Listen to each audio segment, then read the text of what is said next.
जब गेहूं की फसल गलेथ में हो, गलेथ का मतलब समझते हो बाली निकलने को, अगर उस समय काट ली जाए तो एक दाना गेहूं का नहीं मिलेगा। और थोड़ा 1 महीना रुक जाइए, बाली आ जाए और पक्की हो जाए तो मनो गेहूं उसमें निकलता है। ऐसे ही जब हमारी अवस्था 13, 14, 15, 16, 17, 18 ये गलेथ की अवस्था है, मतलब अब उसमें दाना पड़ने वाला है। इस समय ब्रह्मचर्य नाश कर दिया तो एक दाना लायक नहीं रहे, मतलब वो गृहस्थी लायक भी नहीं रह जाता। और ये बातें बच्चों को समझाई नहीं जाती। छोटे छोटे बच्चे या बच्चियां गलत आचरणों में उतर जाते हैं और वो जीवन बर्बाद होता है। इतनी नव किशोर अवस्था, बिजली की तरह शरीर में स्फूर्ति, एकदम चमकता हुआ चेहरा। ब्रह्मचारी के चरण ऐसे करते हैं जैसे आग में पड़ते हैं, फिर ब्रह्मचारी होता है। जब हम वर्ष 6 महीने ब्रह्मचर्य से रहे, पवित्र आहार, भगवान का नाम चिंतन, और जहां गर्भ स्त्री के आ जाए फिर ब्रह्मचर्य, जब तक बालक उदय न हो जाए तब तक दोबारा संसर्ग करने से उसके अंदर काम वासना और उसके शरीरों में हीनता, और ये सब कोई गृहस्थी में मान नहीं रहा।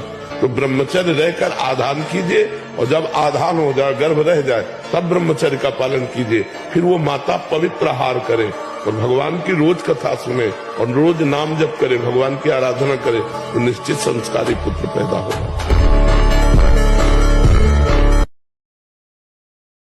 अगर आप शुद्ध ब्रह्मचर्य रहना चाहते, स्वप्न दोष से निपटना चाहते, तत्काल व्यायाम कीजिए।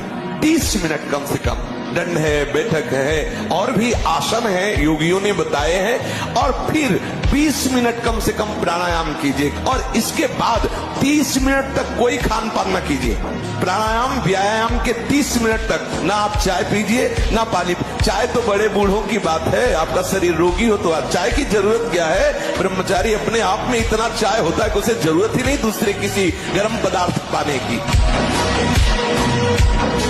एक बार ब्रह्मचर्य खंडित होने पर 40 दिन तक ये मन कंट्रोल में नहीं रहता। गृहस्थ भोगने के लिए नहीं है। संतान उत्पन्न हो जाने के बाद, वंश परंपरा चल जाने के बाद पूर्णतः अपने मन को अपने कंट्रोल में कर लेना चाहिए। और ब्रह्मचर्य का पालन किए बगैर ये मन चंचल ही रहने वाला है। लाख कोशिश कर लीजिए, आपका मन भक्ति में नहीं लगेगा। कब तक नहीं लगेगा? बोले जब तक आप ब्रह्मचर्य का पालन नहीं करें।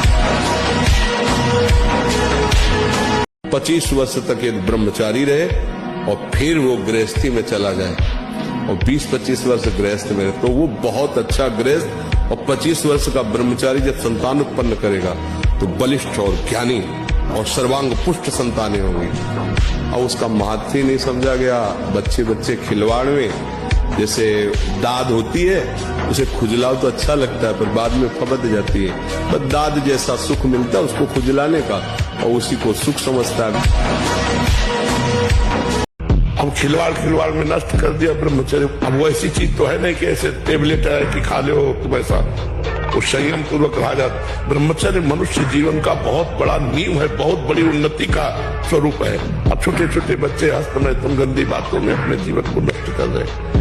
ब्रह्मचर्य निश्चित मानो एक बहुत बड़ी सामर्थ्य है, बहुत बड़ी सामर्थ्य। इस पर विश्वास करो, थोड़ा ब्रह्मचर्य पर ध्यान दो। चाहे जो हो, गृहस्थ हो, बच्चे हो, कोई भी हो, अगर आप ब्रह्मचर्य पर ध्यान देंगे तो आपका सब कुछ बनने लगेगा। स्वार्थ परमार्थ सब आपके हाथ में आ जाएगा। और आप ब्रह्मचर्य से खिलवाड़ करते हैं तो प्रमाद, निद्रा, आलस्य, नाना प्रकार के मानसिक दंड, बेमतलब कल्पना दुख की होना, बेमतलब कल्पना भय की हो जाना, उससे भयभीत होकर डिप्रेशन में पहुंच जाना, ये सब उसके लक्षण है। इन कटों को निकालने के लिए आप देखो, जिन बच्चों ने ब्रह्मचर्य छीण नहीं किया है, उनको देखो कैसे उछलते हैं, कैसे कूदते हैं, बिजली की तरह उनके शरीर में स्फूर्ति होती है, एक उन्मत्तता है, गाते हैं। क्यों? वो उन्माद पैदा कर रहा है ब्रह्मचर्य, आनंद का उन्माद। और जो ब्रह्मचर्य छीण किए होते, मक्खी उड़ाए नहीं होती। ऐसे वर्ष में करना चाहो तो आज तक कुछ पैदा नहीं हुआ कि मन को अपने रोक। पीछे कदम मत बढ़ाना। जिस दलदल से आए हो अगर उधर गए तो फिर अब नहीं निकल। पता नहीं कितने युग व्यतीत हो जाएंगे। सावधान, हरि स्मरण कभी छूटे नहीं। कोई ऐसा आचरण बने नहीं कि हमारा ये मार्ग कोई और नहीं छुड़ाता, आप ही छोड़ दोगे।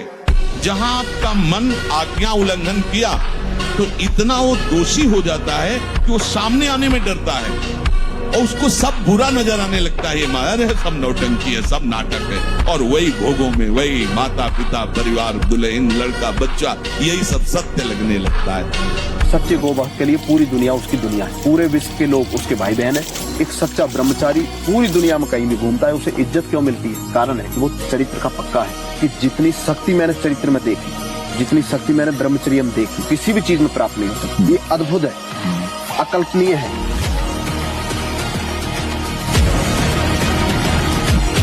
शरीर को 2-4 घंटे तो इतना श्रम होना चाहिए कि वो एकदम फैल जाए। इतना श्रम होना ही चाहिए ब्रह्मचर्य बचाने के लिए। ब्रह्मचारी हो, बोले ब्रह्मचारी चश्मा लगा, ब्रह्मचारी ब्लड प्रेशर की गोलियां खा रहे, ब्रह्मचारी मच्छर नहीं उड़ रहे ऐसे, और ब्रह्मचारी लारवेरी नाम भले ब्रह्मचारी, भाई हमें तो नहीं पता कि ऐसा भी ब्रह्मचारी हो। ब्रह्मचारी मतलब ज्वलंत शक्ति। सावधान। जो मनुष्य अपने कर्तव्य और अपने धर्म की आवाज को सुनकर अपने कर्म पथ पर निडर होकर आगे बढ़ता है, न मृत्यु से डरता है न परिणाम से, अंत में जीत उसी की होती है।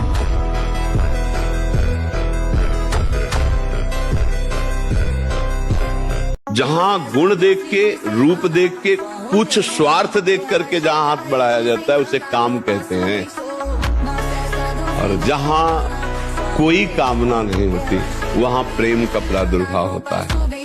वो होता है श्री भगवान से, दूसरी जगह नहीं होता है। प्रेम दूसरी जगह हो ही नहीं सकता। जिद्दी स्वभाव चाहिए, घुटने नहीं टेक सकता, हार नहीं सकता। मैं भगवान का दास हूं, अविनाशी का बच्चा हूं, तुम गिरा नहीं सकते। कितने बार गिराओगे, जितनी बार गिराओगे उतनी बार हम बलवान होंगे। वचन नहीं, ये हृदय बोल रहा है कि भगवान नाम जापत को किसी की सामर्थ्य नहीं परास्त कर सके। सुबह 10 बजे तक सो रहे, व्यायाम क्या करेंगे, प्राणायाम क्या करेंगे, आसन क्या करेंगे? सूर्य जिसके सोने पर उदय हो गया उसकी आयु बुद्धि स्त्री कांति सब छीन हो जाती। कौन मानता है? रात्रि के 2-2 3-3 बजे तक जगना और सुबह 10-11 बजे तक सोना, ये दिनचर्या है। मैं विज्ञान का विद्यार्थी हूँ। भगवान के विषय में प्रत्यक्षम किम प्रमाणम जैसा कुछ पाया नहीं। पिता का प्रमाण अपने कैसे खोज सकते हैं? माता जी के वचन, केवल वचन और दूसरा कुछ नहीं है। ये शरीर तुम नहीं हो, नहीं तो जब तुम निकल जाते हो तो शरीर को सजा के कोई रखे, शरीर को आग लगा दिया जाता।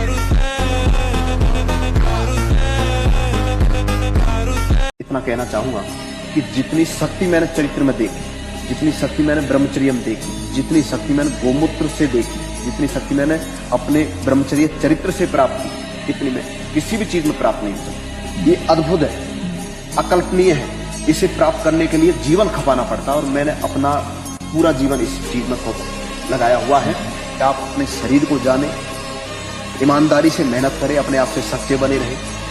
दंड बैठक मारे, दंड बैठक नहीं लगती, लोटी मारे, पुशअप मारे, योग करे और शीर्षासन करे, योग प्राणायाम करे, और अपने शरीर में एक जोश, एक ताकत पैदा कर सके। सबसे प्रार्थना करते, खिलवाड़ मत करो, सुख के नाम पे तुम्हें बर्बाद किया जा रहा है। ब्रह्मचर्य आ जाता है, शरीर भले रोग से ग्रसित हो तो विचार शक्ति इतनी बलवान होती कि शरीर शक्ति के हीन होने पर भी वो प्रसन्न रहता है। खास बात होती विचार शक्ति, और वो तभी संचय होती जब ब्रह्मचर्य होता है। ब्रह्मचर्य बहुत बड़ा वरदान है।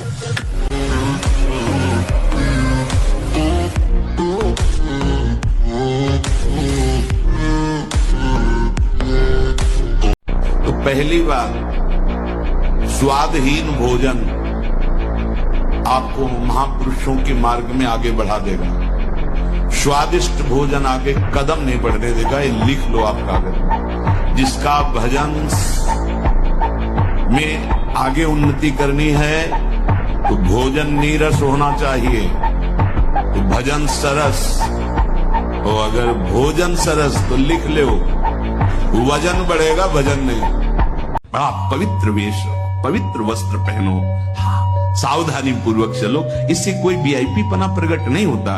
इससे आपकी मन की, आपकी बुद्धि की, आपकी चित्त की दशा गलत मार्ग में चली जाएगी, क्योंकि शरीर भाव आप पुष्ट कर रहे हैं, शरीर को दिखाना, शरीर का सजा। हम ये नहीं कहते कि आप बाबा जी बन जाओ, आप सब पूरे मुख में रज लगाओ, ये तो हम लोगों के लिए, पर आप उचित ऐसी सभ्य पोशाक हमारे देश की रही है, बड़ी मर्यादा पूर्ण रही है, आप उस पर ध्यान दीजिएगा। क्योंकि आप ऐसे जैसे शरीर सजाना से, इससे आपको दुख मिलेगा, आपका मन वासना में हो जाएगा, आपकी भावनाएं दूषित हो जाएंगी। संत समागम तो शरीर राग नष्ट करने के लिए, परमानंद आप भजन करो, देखो आपको ऐसा सौंदर्य प्राप्त होगा, अंदर आपका ऐसा सुंदर रूप होगा